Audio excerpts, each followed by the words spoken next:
بسم اللہ الرحمن الرحیم۔ السلام علیکم۔ Welcome to my channel sad voice. رات کا وقت تھا۔ میں نہیں جانتی تھی کہ آج میرے اندر اتنی ہمت کہاں سے آ گئی تھی کہ میں اس جگہ جا رہی تھی جہاں جانے کے بارے میں تو میں نے سوچا تو بے شک تھا، لیکن کبھی بھی اپنے اندر اتنی ہمت پیدا نہ کر پائی تھی۔ اور آج میرے قدم اس طرح بڑھ رہے تھے، قدم قدم پر مجھے احساس ہوتا کہ کہیں کوئی میرے پیچھے تو نہیں آ رہا۔ میں بار بار پیچھے مڑ کر دیکھتی، میں ابھی پسینے سے ہی شرابور تھی۔ آگے چل کر پتہ نہیں میرے ساتھ کیا ہونے والا تھا۔ میرے ہاتھ میں اس کمرے کی چابی تھی جسے میں نے بڑی مشکل سے حاصل کیا تھا، اور اب میں اس کمرے کے سامنے کھڑی تھی۔ مجھے اس کمرے کے اندر جانا تھا، لیکن مجھے ابھی سے ہی ڈر لگ رہا تھا۔ میں نے کانپتے ہاتھوں سے چابی کو تالے میں ڈالا اور چابی گھمائی۔ ایک نظر میں نے پیچھے پلٹ کر دیکھا، پر پیچھے کوئی نہیں تھا۔ میں نے دروازہ کھولا تو کمرے میں اندھیرا تھا، مگر میں نے جیسے ہی لائٹ آن کی میری آنکھیں چندھیا سی گئی۔ لائٹ کی روشنی سے نہیں بلکہ سامنے کے منظر سے۔ وہاں کچھ ایسا موجود تھا جسے دیکھ کر میری روح ہی لرز اٹھی۔ میرا نام مہتاب ہے، اور یہ نام مجھے اسی لیے دیا گیا کیونکہ میں بے حد حسین تھی اور سب سے پیاری میری آنکھیں تھی۔ میں 5 بھائیوں کی اکلوتی بہن تھی۔ ہم خاندانی حویلی میں رہتے تھے۔ میرے والد صاحب علاقے کے سب سے با اثر نیک اور امیر انسان تھے، اور علاقے میں میرے والد کی بہت عزت تھی۔ لوگ اپنے مسائل حل کروانے کے لیے اکثر ان کے پاس آیا کرتے تھے، اور وہ جرگوں میں بھی جایا کرتے۔ بہت نیندار اور نیک انسان مانے جاتے۔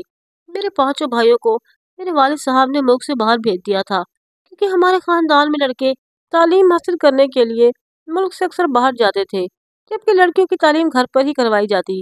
مجھے میرے والد نے بہت لاڈ سے رکھا ہوا تھا، لیکن ان کے لاڈ کرنے کا طریقہ تھوڑا مختلف تھا۔ وہ بہت سخت مزاج انسان تھے، لیکن یہی کافی تھا کہ انہوں نے آج تک مجھے ڈانٹا نہیں تھا۔ ایک دفعہ انہوں نے مجھے تھپڑ مارا تھا، اور وہ بھی اس بات پر کیونکہ میں نے ایک ایسی جگہ جانے کی کوشش کی تھی جہاں حویلی میں کسی کو بھی جانے کی اجازت نہیں تھی۔ وہ تھی تیسری منزل پر بنا ہوا ایک کمرہ جہاں کوئی بھی نہ جاتا تھا۔ میری ماں اب اس دنیا میں نہیں تھی، اور مجھے بچپن سے ہی اس کمرے میں جانے کا بہت شوق تھا۔ کہتے ہیں نا کہ انسان کو جس کام سے منع کیا جائے اس کام کو کرنے کے لیے وہ بہت بے چین رہتا ہے۔ میرے ساتھ بھی یہی معاملہ ہوا تھا۔ جب آخری بار میں نے اس کمرے میں جانے کی کوشش کی تو میری عمر 12 سال تھی، اور میرے والد صاحب نے اس بات پر مجھے تھپڑ مارا تھا۔ وہ بھی اتنا زوردار تھا کہ میں اسے آج تک نہیں بھولی۔ اب میں 17 سال کی تھی، اور اب بھی میرے اندر یہی تجسس تھا۔ صرف اتنا ہی نہیں، اس کمرے میں جانے سے روکا گیا تھا۔ یہ بات تو تھی کہ اس کمرے میں کوئی نہ کوئی موجود تھا، کیونکہ اکثر اس کمرے کی لائٹ چل رہی ہوتی تھی اور وہاں پر روشنی نظر آتی تھی۔ عجیب بات یہ تھی کہ وہ روشنی دن کے وقت بند کر دی جاتی اور رات کو نظر آتی۔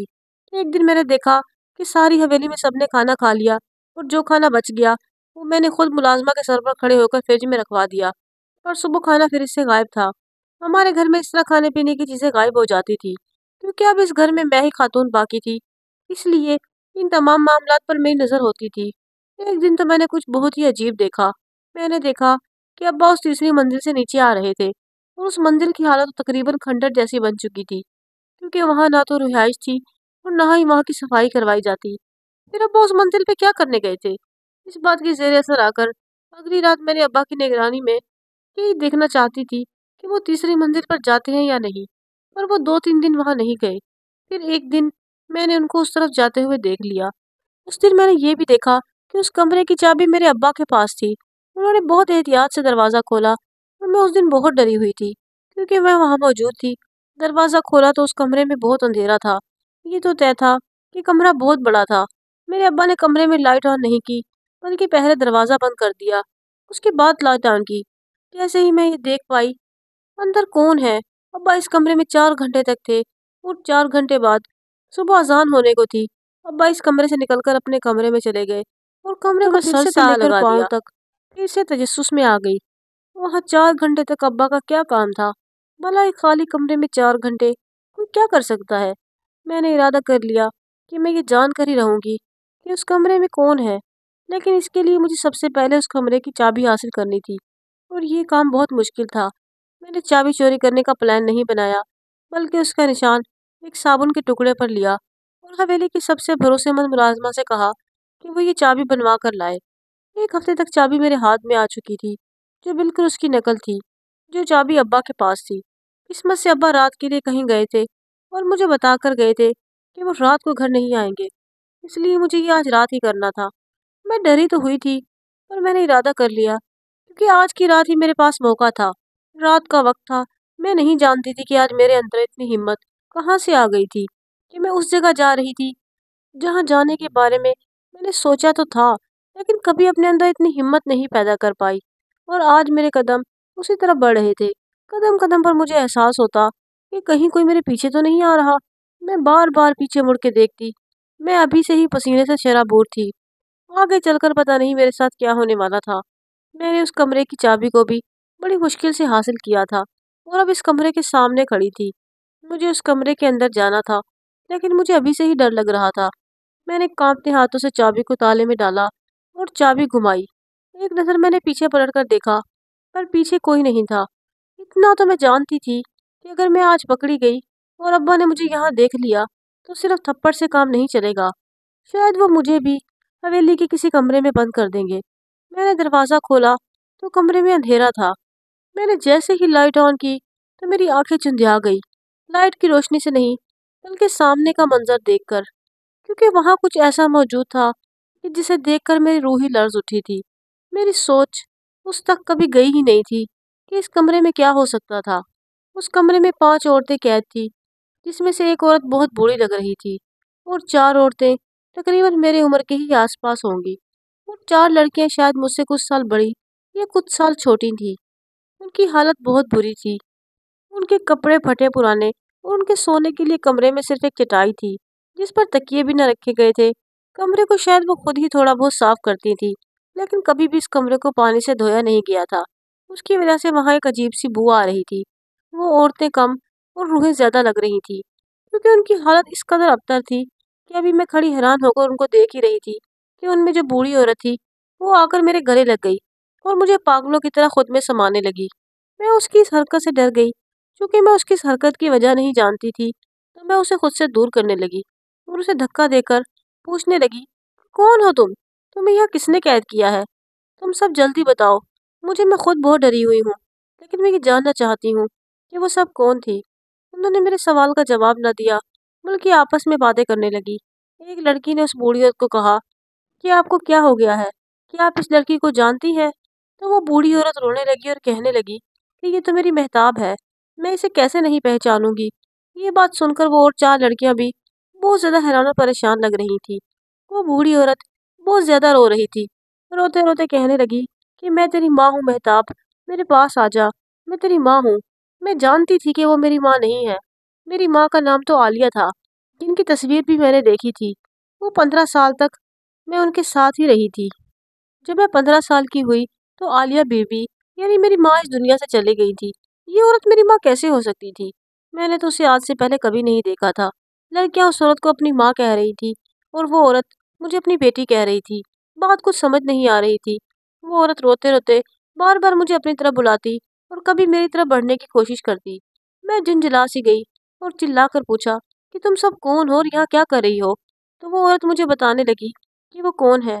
उसने कहा कि मेरा नाम इरफाना है और मैं तुम्हारी माँ हूँ और ये चारों मेरी ही बेटियां हैं। तुम भी मेरी बेटी हो। वो 5 भाई जिनको तुम अपना भाई कहती हो, वो भी मेरी ही औलाद है। मैं इस दुनिया की सबसे बदनसीब माँ हूँ कि तुम्हारा बाप हशमत खान, जो इस इलाके का वली वारिस बना फिरता है और इस शानदार हवेली का मालिक भी है, कभी उसके पास 2 वक्त की रोटी भी नहीं होती थी और ये दौलत कमाने के मुख्तलिफ तरीकों में पड़ा रहता था। उसको एक पीर बाबा मिला, जिसने उसको एक अमल बताया। उसने उसका हाथ देखा और कहा कि जब तक तुम्हारे घर में एक सब्ज आंखों वाली बेटी पैदा नहीं होगी, तब तक तुम गुर्बत में ही पड़े रहोगी। लेकिन वो बेटी तुम्हारे घर में पैदा हो जाए, तो फिर तुम्हें दुनिया के सामने सिर्फ उसी को ही अपनी बेटी कहना पड़ेगा। तुम्हारे बाप ने जब ये सब पता करवाया, तो इस वक्त हमारे 3 बेटे और 2 बेटियां थी, लेकिन उनकी आंखें सब्ज नहीं थी। उसके बाद हमारे घर में मजीद 2 बेटे और 2 बेटियां आ गई। उसमें भी बेटियों की आंखें सब्ज नहीं निकली और फिर तुम इस दुनिया में आई। तुम्हारे इस दुनिया में आने के 1 हफ्ते बाद ही तुम्हारे बाप का एक दोस्त अपना सब कुछ तुम्हारे बाप के नाम करके इस दुनिया से चला गया। ये हवेली भी उसी की है और ये कारोबार भी। उस शख्स का इस दुनिया में कोई भी नहीं था और तुम तुम्हारे बाप के लिए खुशकिस्मत बन गई। उसने कहा कि ये सब तुम्हारी वजह से ही हुआ है। इसको अपनी बाकी बेटियों से नफरत हो गई और उसने मुझे कहा कि मैं अपनी इन चारों बेटियों को किसी के हवाले कर दूं या इसे हवेली से इनको दूर ले जाऊं और सिर्फ तुम्हें ही मेरी बेटी कहलाऊं। मैं ऐसा नहीं कर सकती थी, क्योंकि मेरे लिए तो सारी औलाद बराबर थी और तुम्हारे बाप के सर पर गोया भूत सवार हो गया था। वो ये जान गया था और इसी बात पर बाजिद था कि तुम्हारी वजह से ही उसे दौलत मिली है, इसलिए अब सिर्फ तुम ही उसकी बेटी हो। और मुखालफत करने पर उसने मुझे और मेरी चारों बेटियों को यहाँ कैद कर दिया। हम 17 साल से यहाँ पर कैद हैं, और जिस आलिया बीबी को तुम अपनी माँ समझती हो, वो तुम्हारी माँ नहीं, बल्कि तुम्हारे बाप की एक कज़न थी, जिसके साथ तुम्हारे बाप के गलत ताल्लुकात थे। लेकिन इस बात को भी मैंने इसलिए बर्दाश्त किया था कि मैं उसके बच्चों की माँ थी। लेकिन फिर उसने हमें यहाँ कैद कर दिया और आलिया बीमार होकर इस दुनिया से चली गई। मैंने 17 साल से ना तो अपने पांचों बेटों को देखा है और ना ही तुम्हें देखा है। मेरे दिल पर क्या गुजर रही है, ये तो सिर्फ मैं ही जानती हूँ। कुछ करो और हमें यहाँ से निकालो। मुझे मेरी माँ की बातों पर यकीन आ गया था। मेरा बाप इस कमरे से हमें क्यों दूर रखता था? वो खुद यहाँ आता और वो चारों बहनें, मेरी बहनें और मेरी माँ की हालत बहुत बुरी थी। मेरी आंखों में आंसू भर आए और मैं भी अपनी माँ और बहनों के गले लग गई और रोने लगी। मैंने सोच लिया कि मैं यहाँ से सीधा अपने कमरे में जाऊंगी और पुलिस को कॉल करूंगी। पर जैसे ही मैं बाहर की तरफ पलटी, तो हम सब की जैसे रूह फना हो गई। बाहर मेरे वालिद साहब खड़े थे। उनकी आंखों में गुस्सा साफ नजर आ रहा था। मैं ये सोचकर आगे बढ़ी कि मैं तो उनकी लाडली बेटी हूँ, वो मुझे कुछ नहीं कहेंगे और मेरी बात जरूर मानेंगे। अब्बा, अब्बा, आपने ये क्या किया है? आपने बिल्कुल अच्छा नहीं किया। ये मेरी माँ है और ये मेरी बहनें हैं। आप प्लीज इनको यहाँ से निकाल लें और बाहर ले जाएं, क्योंकि ये कितनी बुरी हालत में है। इनका आखिर क्या कसूर है? इन पर ये जुल्म ना करें, उनको यहाँ से निकाल लें। तभी अब्बा का जोरदार थप्पड़ मुझे जमीन तक ले गया। जब तक कि मेरी माँ ने मुझे गिरने से बचाया, मेरे बाप को बहुत गुस्सा आ चुका था। उसने कहा कि जब मैंने तुम्हें मना किया था कि तुम यहाँ नहीं आ सकती, तो तुम यहाँ क्यों आई? मुझे धोखा देकर नकली चाबी बनवाई। तुम्हारे अंदर इतना धोखा और बहादुरी कहाँ से आ गई? तुम भी इसी काबिल हो कि अपनी माँ और बहनों के साथ यहीं पर रहो। मुझे अब तुम्हारी भी जरूरत नहीं। मैं हैरान और परेशान रह गई कि सारी जिंदगी मुझसे लाड करने वाला बाप आज मुझे यहीं फेंक कर जा रहा है। जाहिर सी बात है, जब उसका दिल अपनी चार बेटियों के लिए इतना सख्त हो सकता था, तो फिर मेरे लिए भी तो हो सकता था। मुझे तो वो सिर्फ इसलिए मोहब्बत करता था कि शायद उसको मेरी वजह से ही दौलत मिली थी। मुझे समझ ना आ रहा था कि अब मैं क्या करूं। अगर मैं पुलिस को भी किसी तरह बुला लेती, तो पुलिस भी अब्बा की ही वाकिफकार थी। पुलिस वाले तो अब्बा को सलाम ठोका करते थे और खानदान में भी ऐसा कोई नहीं था जो आकर अब्बा से टक्कर ले ले। लेकिन मैं एक ही कॉल कर सकती थी, क्योंकि मेरे फ़ोन की बैटरी ख़त्म होने वाली थी। और वो एक कॉल मैंने अपने बड़े भाई को की और उसको सब कुछ बता दिया। मुझसे हिसाब किताब में गलती हो गई। मेरा बड़ा भाई तो ये सब कुछ पहले से ही जानता था, इसलिए वो भी अब्बा की तरह मुझ पर हंसने लगा और कहने लगा, चलो तुम भी अपनी बहनों के पास पहुंच गई हो, वहीं पर आराम करो। हमारी आखिरी उम्मीद भी टूट गई और हम लोग बुरी तरह रोने लगे। 2 हफ्ते तक मैं भी वहीं कैद रही और मेरी हालत भी बुरी हो गई, क्योंकि मैं 2 हफ्ते तक ना नहाई थी और ना ही ढंग के बिस्तर पर सोई थी। पर मुझे मेरी माँ की गोद मिल गई थी। मैंने अपनी बहनों से खूब सारी बातें की और बहुत अच्छी अच्छी यादें बनाई। अब हमें यहाँ से निकालने वाला कोई नहीं था। लेकिन फिर अचानक दरवाजे पर दस्तक हुई। हमें लगा कि वो दस्तक है, लेकिन वो दस्तक नहीं थी, बल्कि कोई दरवाजा तोड़ रहा था। हम डरकर दीवार से लग गए कि जाने अब हमारे सर पर और कौन सी मुसीबत नाजिल होने वाली है। वो शख्स दरवाजा तोड़कर अंदर आया, तो उसे देखकर हम हैरान रह गए। वो मेरा सबसे छोटा भाई था। जब मैंने मेरे भाई को कॉल की, तो मेरे छोटे भाई ने भी सुन ली। मेरा छोटा भाई भी अपनी माँ से कभी भी नहीं मिला था और वो बहुत छोटा था, तो मेरी माँ को यहाँ कैद कर दिया गया था। मेरा ये वाला भाई मेरे दूसरे भाई और मेरे बाप से बहुत मुख्तलिफ था और कद्र समझदार भी, क्योंकि वो अकेला नहीं आया था, बल्कि शहर की पुलिस को वहाँ लाया था, और वो भी एसएचओ को। मेरा भाई मुद्दई बना और मेरे बाप के खिलाफ मेरी माँ और बहनों को हब्स बेजा में रखने का केस करवाया और हमें वहाँ से निकाला। मेरे बाप को पुलिस पकड़ कर ले गई और मेरा भाई हम सबको वहाँ से लेकर शहर आ गया। उसने मेरे बाप की दौलत से इतना हिस्सा निकाल लिया कि उसने हमारे लिए घर लिया और एक छोटा सा कारोबार भी शुरू कर लिया। मेरा बाप बहुत असर रसूख वाला था, लेकिन फिर भी इस केस से निकलने के लिए उसे बहुत हाथ पैर मारने पड़े। जबकि मेरा दूसरा भाई भी हमारे पास वापस आ गया और तीसरा भी।